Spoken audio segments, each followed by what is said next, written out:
Let us pray. God of our weary years, God of our silent tears, God is who by thy might brought us into this light. Keep us forever in this path, we pray. Amen. Amen.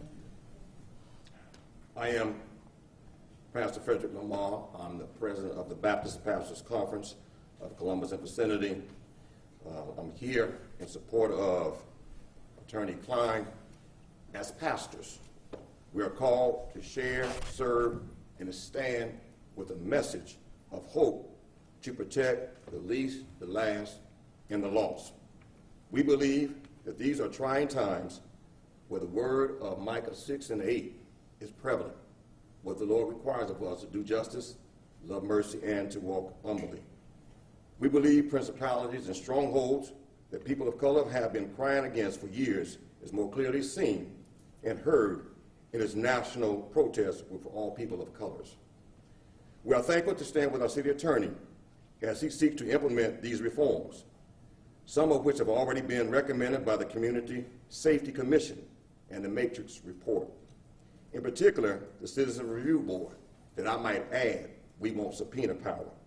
Yet recommendations without the motivation and determination of implementation will no doubt lead to more frustration, which we see going on today. I'm asking that we be sincere in our dialogue when we sit down at the table, and that we set aside our differences to bring about real reform that would change each and every heart back to the God that created us. Sanique the Younger said, "Do not be hasty to be praised or blamed. Speak always as though you were giving testimony before the judgment seat of God." In closing, let me say, we are truly stronger and better when we stand together, not to speak a word, but to hear and see actions. God bless you. Thank you, Pastor. You know, for generations, the reality is that the black community and communities of color have been urging leaders like myself and others for real structural reforms to the systems that govern us. Today, because of what happened to George Floyd and what's happening currently in the city of Columbus, we're talking about how we improve the systematic problems associated with policing. But that's today. Tomorrow, in the present, we still have to deal with the systematic problems as it relates to the education system, as it relates to the health system, and the disproportionate impact that we saw through this pandemic of how COVID-19 is disproportionately impacting our friends in the black community as well as people of color. The reality is there's systematic racism in every step of government, and there's policies that we put forth as in government, city, state, and local, federal, that are suppressing the ability of people to succeed. And we, I think, have done a good thing to declare racism a public health crisis. But what are we going to do about it? Right. So the words are important to recognize the fact that it even exists, because for a long time, people wouldn't even say that it existed. They would just turn a blind eye. But the fact is, we have to recognize it, and we have to act, as the pastor said. And I'm going to get to my reforms in a second. But I think today what we're trying to say is the time for talk is over. The time for action is now. So before I get to my reforms, I want to invite up my friend Stephanie Hightower, who is the president and CEO of our local Urban League, or Columbus chapter. This is the one that irritates me. I'm sorry. Thank you, City Attorney Klein. You know, I am honored to be here today, standing here with my brothers, Reverend LaMarr, as well as our representative from the NAACCP, because we think it's important that we support innovative and thoughtful reforms offered by our city attorney. And I'm going to read today because since I've been doing these press conferences, I think it's important that I remain measured in my comments, and I need to make sure that I have clarity in my comments moving forward. So we encourage everyone in this community, black, white, brown, our officers, our neighborhood leaders, protesters, and spectators, to join in bringing these ideas that he's about to talk about to fruition. Together, we finally will close the chapter on racism, a story that should have never been a part of the American epic. Yesterday, I stood with a number of African American leaders as we called for immediate action to correct significant injustices within our law enforcement and healthcare systems. We did so because none of us can ignore, none of us in this community and world anymore, we can ignore or deny the overwhelming data that demonstrates how institutional racism in these systems consistently tilts the scales for people of color, and then particularly black people. We did so because the deaths of George Floyd, of Breonna Taylor, for Orlando Castile, for Ahmaud Arbery, and many others. We do this because others demand that we do this so that we can mourn these individuals. And the way we do that is that we look at change. I learned last evening, City Attorney's team had been working overtime to offer and bring both these efforts and ideas to find a path forward to implement other reform proposals documented in the Matrix Report and the Community Safety Commission. For example, we, and at the National Urban League, we are also looking at this. The civilian review boards are not a new idea. There's nothing new about this. If you go back, and I think Christy Angel said it yesterday, since 1968, we've been having these kinds of conversations, and nothing has happened. And so they are exactly what I mean by yesterday when we talked about the fact that we've been stifled over the years, and as our city attorney said, no one wants to talk about it. And all of these ideas have been stagnated because of our inability to sustain a demand for change. And that's what our young people are doing right now and saying to us, this is the first time I've been downtown, and to see our downtown look the way it looks right now, it saddens me. I mean, I'm looking at it on TV, but to actually see it, it really saddens me. And so I'm heartened that the city attorney and his team can offer us bypasses around the roadblocks, and these are roadblocks, that have prevented real progress for too long. And so I wanted to say that I appreciate being here. We offer our support. We will be supportive. I want to acknowledge the fact that Larry James, a local attorney, and he used to be the safety director, he is the chief legal counsel for the National FOP. And he is the one that I go to when I look to these. Now that I know I have our city attorney is looking at them now, but he has told me that the National FOP, they're looking at reforms for the review panels. They're looking at best practices. And so it's our hope that we will lean into him long term to figure out what they're doing nationally so that hopefully our local FOP will want to join with their national brothers in making sure that we implement these reforms. And so I think I'm supposed to kick it over to Elder Larry Price, who will, you gonna drive it on home? Good afternoon. I won't waste our time in terms of being repetitive with my good friend Pastor LaMarr and Stephanie and her leadership with the Urban League. We know the problems. She said, Christy Angel said, we've been dealing with this since 1968. Well, some of us have been dealing with it since we crossed over the Atlantic. It's been the same issue over and over and over.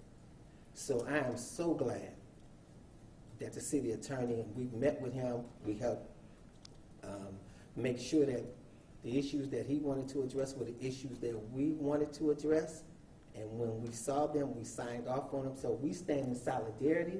Not only do we stand in solidarity, we stand in unity. And there is a difference to be unified, to be on one accord, to make sure that things go in the right direction, because all of us are pushing in the right direction. So again, we stand with you, city attorney. We support you 100%. The NAACCP, the oldest, boldest, baddest organization on the earth, now says it is time. Enough is enough. We are demanding and asking for a citizen review board, and you've heard it be consistent with the Baptist Pastors Conference, with the Urban League, and now you hear from the NAACP. We will be having a press conference Friday at 12 o'clock at Trinity Baptist Church, where we will be officially asking for a citizen review board in the city of Columbus. And we will be holding accountable because that's what we do. The mayor, who has said he is interested in a citizen review board. The president of city council, Shannon Harden, who has said that he would like to see a citizen review board. And yes, our own city attorney, Zach Klein. So as we work together over these next days, we understand the arrest. No one likes the unrest. No one likes the destruction of property. But as sometimes in life, enough is enough. Turn it over to you. Thanks, Alder Price. So the recommendations that I'm about to give today are in my role as the Chief Legal Officer for the City of Columbus. The reforms that you'll see are directly tied to some of the work and advice and insight and guidance we give to the Division of Police as well as to other city departments, the mayor, the city council, which is what I'm hired to do as an elected official in the City of Columbus as the city attorney. These recommendations, they come from the Madras report, they come from the Citizen-Led Safety Commission, but they also come from conversations with my courtroom prosecutors who are interacting with defendants, with victims, with law enforcement every day. They're coming from my litigators who are often defending the City of Columbus, defending the Division of Police to look at where do we see the most common issues arise that our litigators are dealing with. And they're coming from people like Pastor LaMarr, Stephanie Hightower, Elder Price, and other members in the community that since my time in the City of Columbus in 2011 have told me, given me stories, given me examples of their own struggles, of what they've dealt with. So all of these are a combination of which are these eight reforms. And the reforms really are broken into two kind of subject areas. The first is obvious, the immediate. What we've seen over the past week, the protests, and how we can improve the way the City of Columbus maybe has responded to the protests. And the second is not forgetting what the people are protesting for and looking at how we can improve police-community relations, improve practices. I love being an elected official. I ran for office because I want to make a difference. And the reality is, police officers are also public servants. And I know a vast majority of police officers have good hearts, and they want to do the right thing.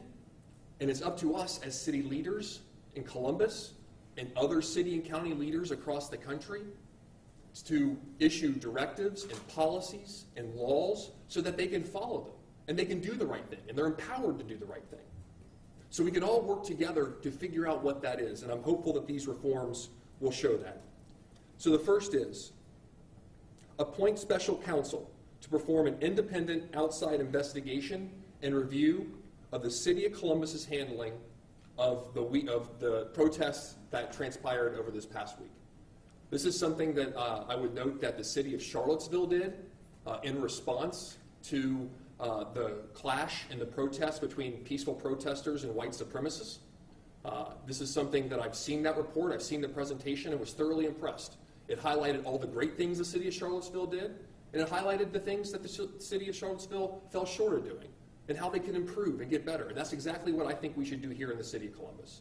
We should embrace the things that we did well and continue to do those things, but at the same time, identify the things we fell short of, where our expectations fell short, get rid of those practices, and move forward and do it the right way, every time.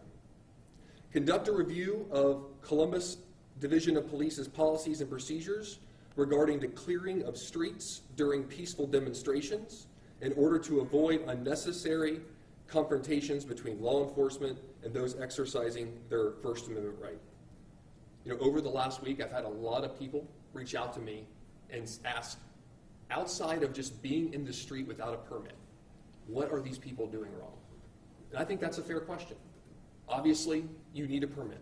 But the reality is, in that particular moment with hundreds of people who are peacefully protesting in a nonviolent way, if we have to balance moving on the fly to close off a street and redirect traffic versus perhaps trying to do crowd control measures, I think it is reasonable to ask that question and look at our policies to weigh one against the other to determine and allow the continuation of peaceful protest without having to result in the use of pepper spray, which we saw a couple different instances of over the past week.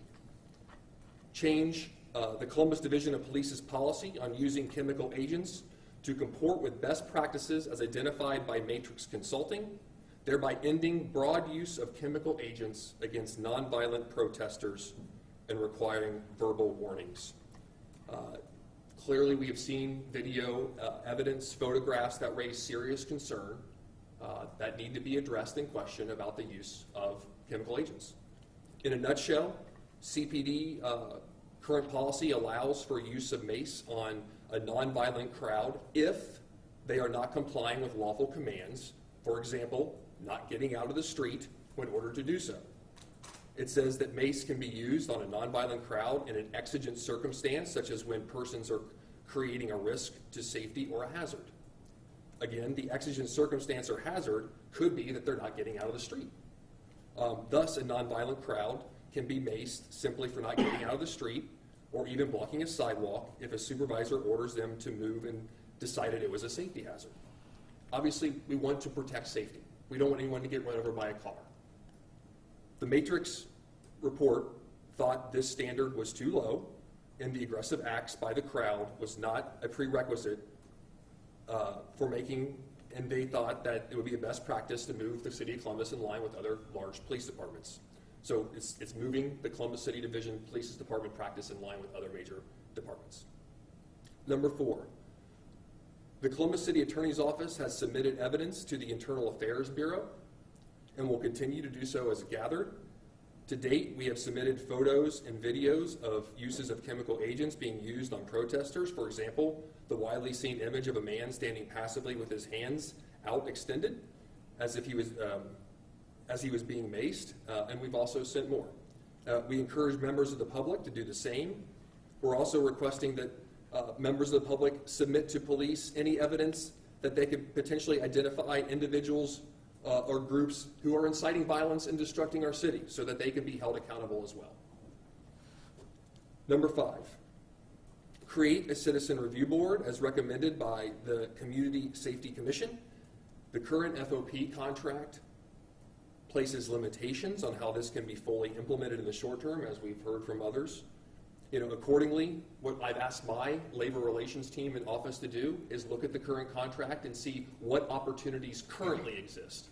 They may fall short of community expectations because we're under the current contract, and understanding wanting subpoena power and others will have to be negotiated in the future contract, but what opportunities currently exist now for us to be able to take care of?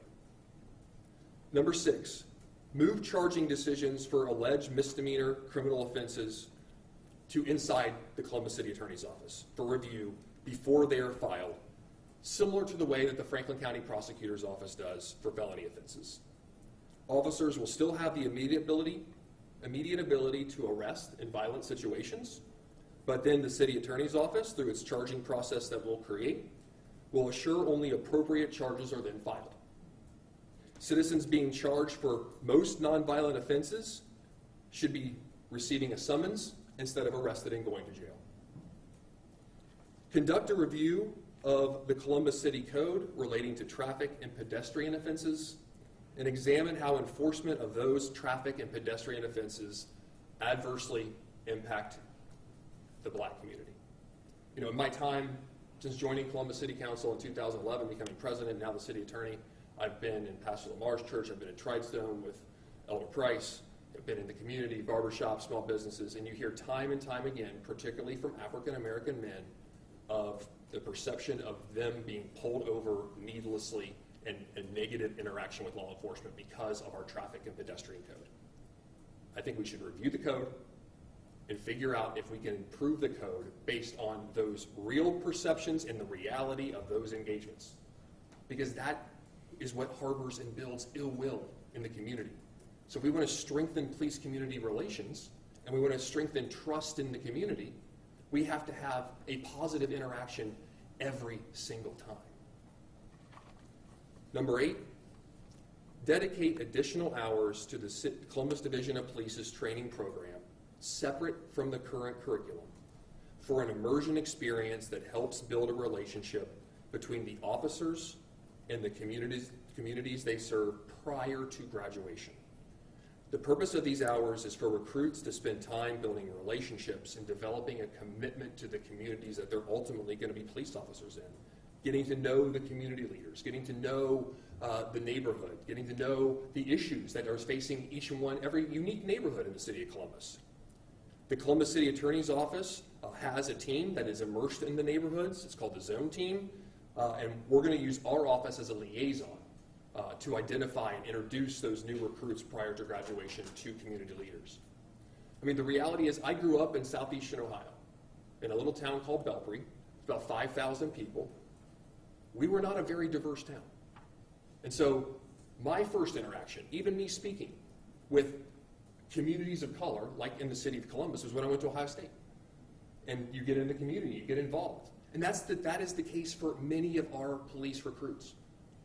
So what you have and what you learn about people who aren't like you, cultural, sexual orientation, race, gender, like those are all built based on what you see on the internet, what you see on TV, what you see on movies, and those obviously not skewed to reality.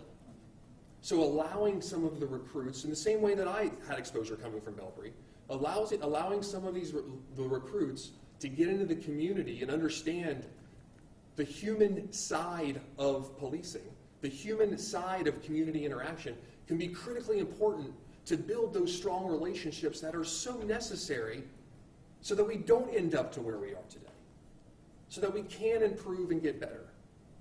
I truly believe that while these 8 are not a panacea for us to, once implemented, think that all of our work is done, they're a hell of a step positive forward for us to make a difference in our community. We have to act with haste. It's time for us to do something about this. I was at the protest yesterday, the prayer with the African American Male Wellness Walk, and I was standing next to a young woman who was chanting with the fervor and passion for the desire and the need and the desperation for change. She deserves it. She deserves it. We have an opportunity now to act, to bring in line and do the right thing for all of the city of Columbus and what we stand for, so that we can make a difference, lift up communities, know that we believe in them and we want to make a difference. So thank you for being here, and I'll go ahead and just take questions from the podium instead of doing one-on-ones. And I know that if you have questions for Pastor LaMarr, he does have to leave, so maybe get to his questions first to give him an opportunity to speak if you have any. Otherwise, I'll be here. Zach, can you tell me, are you concerned about a growing rift between police and the city, especially the Fraternal Order of Police? Yesterday, Mayor Ginther said he didn't think there was a rift, but the fiery press conference that the FOP held yesterday seems to indicate that the police think they're not being supported by the city. Look, I think that a vast majority of police officers want to do the right thing and have good hearts. I am concerned about the narrative in this country that is essentially us versus them. And I'm seeing it in our politics, I'm seeing it in Washington, and I don't want that to bleed over in our community. It shouldn't, because none of this stuff's going to get done unless everyone's sitting around the table to actually work together to get it done. It's going to be a collective, all hands on deck, holding hands together to make a difference. And so I think we have to recognize the reality that there is a sentiment in this country globally of us getting into our partisan corners, into our class corners based on how much money we make, and that we cannot let that continue. I truly believe our democracy is at risk for that, and if it bleeds down into the us versus them mentality of police versus the community, that is also a problem that we cannot have, because we need the FOP at the table. That's just the reality. You want to get a citizen review board done, it has to be collectively bargained. That's state law. That is the Ohio Revised Code. So we have our work cut out for us, but we're going to have to do it together. Attorney Klein, in the past few days there's been far less police presence, and there's been far fewer clashes between demonstrators and the police.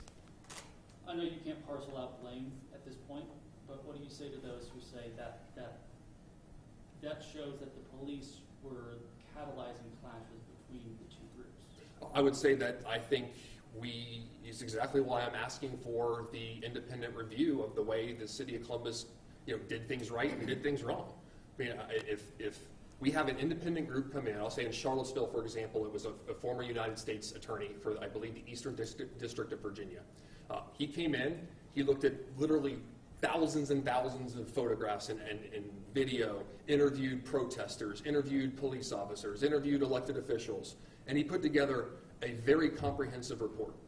And it praised the things that Charlottesville did right. But it also offered solutions and identified where we went wrong. And that's exactly what I think we need to do here.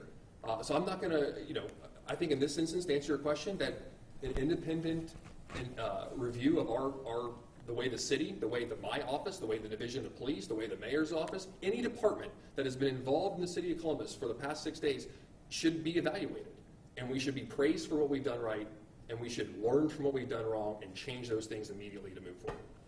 Is there any fear from any of you that the FOP will just consistently not negotiate with what you guys see as reasonable recommendations to reform what's been going on? And if so, what's the next step? Is there a way around it? Is the negotiating table that we all need to be at? If FOP is not there, this won't happen. Well, I saw a statement from the president of our local lodge, and he said, that's what the collective bargaining process is for. So I think we need to be prepared as a city to come in and make the demands that we want. I'm sure they'll have the demands that they want, and we need to find the common ground that's required in the collective bargaining process. We need this change, and so we need to figure out how to get it.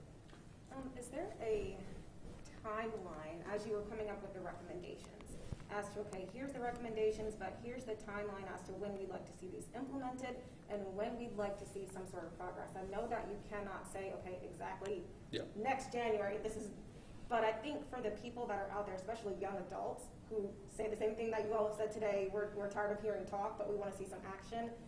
What do you say to them when we talk about the timeline and actually accomplishing something? Yeah, that's a great question. I mean, what has been missing before has just been talk without actually having substance behind it, like real policy ideas, and I think that's what differentiates today is like, here are 8 concrete things that can address the protests of the past week, but at the same time address issues moving forward.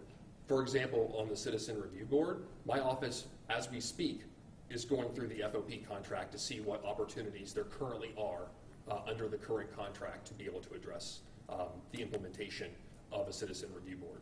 My office is currently trying to set up the processes and procedures for us to bring charging decisions in-house. So we are actively doing many of these things. And you're right to the sense that I can't say, hey, it's going to happen on Friday. But I will tell you and make a commitment to the community that these implementations are a priority and they should be implemented absolutely as soon as possible. Attorney Klein, kind of building on that idea of this civilian review board, and I apologize, I'm going to try not to ask you 12 questions here, but I'm drawing in a lot of threads. How realistic is this? I mean, I think in the last contract there was about a year worth of negotiation before the final piece was voted on. We've got the Chiefs Advisory Panel suggested. What do you make of that? And then, do you really think that you're going to be able to get the FOP to budge on a civilian review board? I mean, that was a part of the last one, and they really pushed back on that. I think we're one of the few large cities in the United States that doesn't have some form of civilian review board.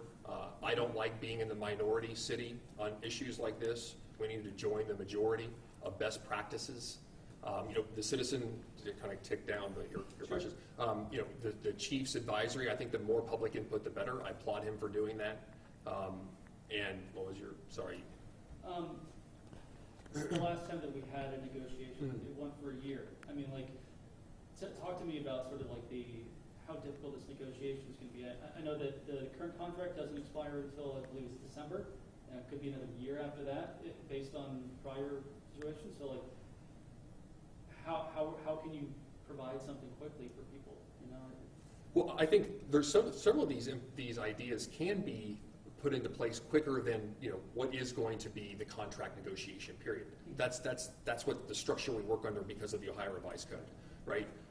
But the important part is doing the negotiation effectively so that we can work as diligently and as hard as we can to get the results we want. So if the I guess if the balance is on one hand, let's just get a contract and not have the things we want in it, but we'll get it done quickly, versus let's make sure we get a contract that reflects the values of our community, and it takes a little bit longer. I understand that people want that now, and I understand that, and I appreciate it, and it's something that I also agree with, but I want to make sure we get it right, and I want to make sure it's effective. Because I know, for example, the Urban League and the NAACP, one of their talking points is it's basically toothless unless it doesn't have subpoena power, right?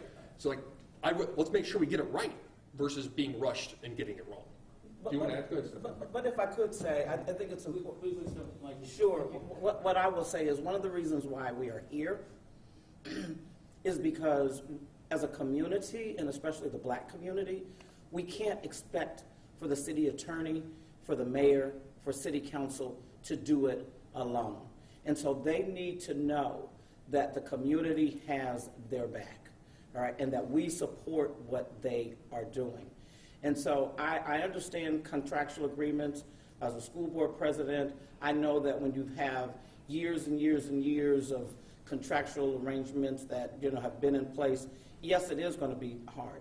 But I think what you have to know is we're here because we're going to be holding him accountable, right? And so what's not going to be acceptable is for any of them to come back, and to your point, in a year from now, there's nothing there. Because then what is going to result, and I'm not trying to predict, but you're going to have the same thing that's out here right now. And so I think what this next generation of young people is saying is that we don't want our legacy to continue to look like this, and there are going to be those kind of demands. And so I'm here because I'm going to want to see, even though I know there's a timeline, I'm going to want to see, even if it's a small step, we're going to want to ask our city attorney, tell us what's going on, so that then he can use us as the vehicle to go out into the black community, to go out to our citizens and be able to say, here's what we know is going on. And as Shannon said yesterday, our city council president, at this point, we got to give everybody a little grace right now, okay? Because this is an ever-changing world, and things change on a dime every day. But everybody's going to be able to get so much grace for just, for so long. But I think if we're communicating and we're partnering like we're doing here right now, that's going to be the key to the kind of change and reform that we need.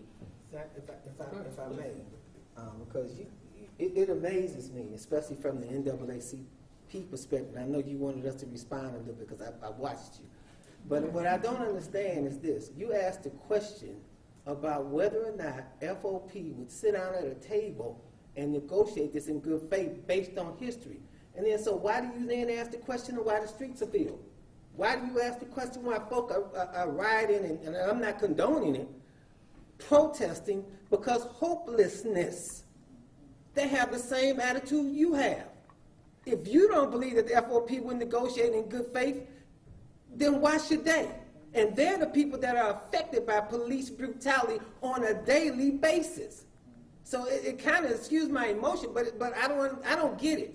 So if you get it that they may not, but let me tell you where the faith and the hope is and why we are here.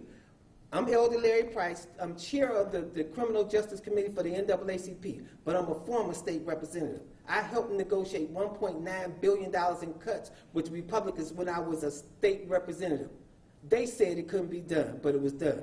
It is that same hope, it is that same faith that we're putting in not only city attorney, not only Shannon Harden, president of city council, not only Mayor Andrew Ginther, but all of those who represent us to say there is hope, that we prove the point by protesting that enough is enough, that let's let some reality set in. Because the alternative is not good. Zach? Yes. A couple of detailed questions. Can you appoint a special counsel unilaterally, or do you need counsel to back that? And do you have somebody in mind? So I can appoint one unilaterally, but I need the contract approved and the funding from City Council and, of course, the mayor's office as well. And I do not have someone in mind, but I am looking at the Charlottesville model and want to make sure we bring someone in who can do as quality a great job. Now, the person who Charlottesville is now the general counsel at the University of Virginia. Obviously, he's off the table. I've left a voicemail with him. We have a mutual friend. So I want to make sure I talk to him and get his insight of who else is out there that he has faith in that can do this the right way. You're clearly thinking someone outside of the Columbus community? I don't want to limit myself to that, but that is I think is kind of where my head is now. That doesn't mean that there's not people within our community that are very capable, but I want to, always keep in the back of the mind that an independent review. So someone who has no allegiance to this community, I think, is a good thing. They don't care if they're saying something negative or positive about anybody because they're not from here. And one more quick follow-up on details about these cases or evidence sent to Internal Affairs. Mm-hmm. Do you have a number of officers? Do you think you have specific officers that you're asking that be investigated? No, I think that this is a call. It's similar to what the mayor and the police chief said. The mayor has set up kind of a separate line through the EEO office. We're trying to lead by an example in the city attorney's office. We have seen videos like everyone else of allegations of misconduct, videos that you see and you're saying, okay, that doesn't look right. That doesn't look right. So to have that investigated for the full context, for the use of force, that should be submitted to IEB. That is the process we do in the city of Columbus. It can also be submitted to the new email address and hotline that the mayor has set up. But at the same time, we want to ask our citizens, because we certainly want accountability for police, that if they have video evidence as well of folks who are inciting violence and destructing our community, that we also hold those people accountable too. So the accountability is a two-way street. But your office has sent videos to us? We have sent videos. How many cases would you say? Or So incidents?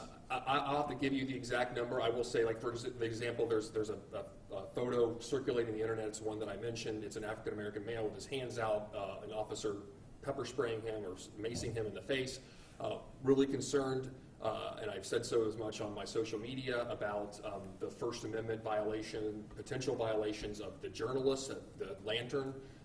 I think that was Sunday night. It's Monday night, Sunday night. And so like we've sent that, asking questions about that. These need to be fairly and fully investigated.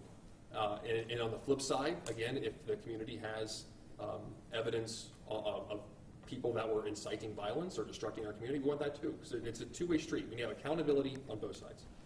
Detailed question really quick. So on the police officers and in terms of them engaging with the community, I know in some states they have programs where the police officers will be paired with either somebody from a barber shop or somebody in that community, and they have to begin to form relationship, learn about their background, and then vice versa if it's a black officer. And so then when they begin to do stops and those kinds of things, they are now thinking twice about how they make the stop. Is that kind of a similar scenario, or can you give a little bit more detail? I think the examples that you're highlighting are the exact purpose of why we would do this. It's immersion into the community that we're serving. Because a lot of the police officers that end up in the recruit class are not from the city of Columbus. That doesn't make them bad people. They're just not from the city of Columbus.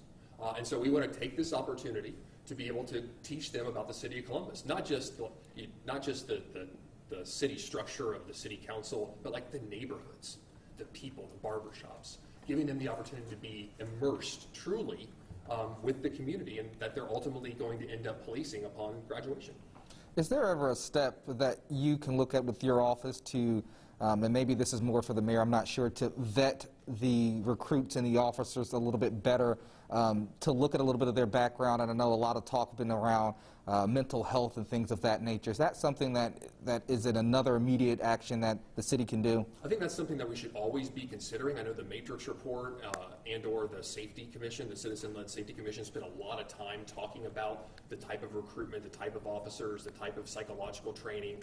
And I think that's something that we should always be talking about so that we have increased diversity in our police force. That's something that we've been advocating for, at least in my tenure with the City of Columbus.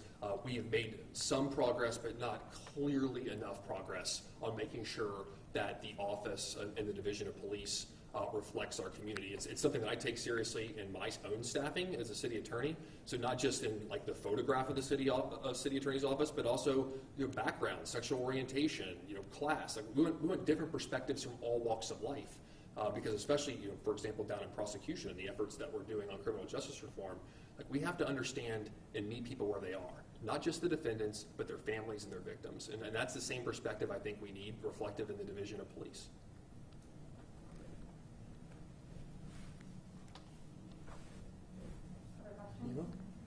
Well, I really appreciate you all coming. Thank you so much.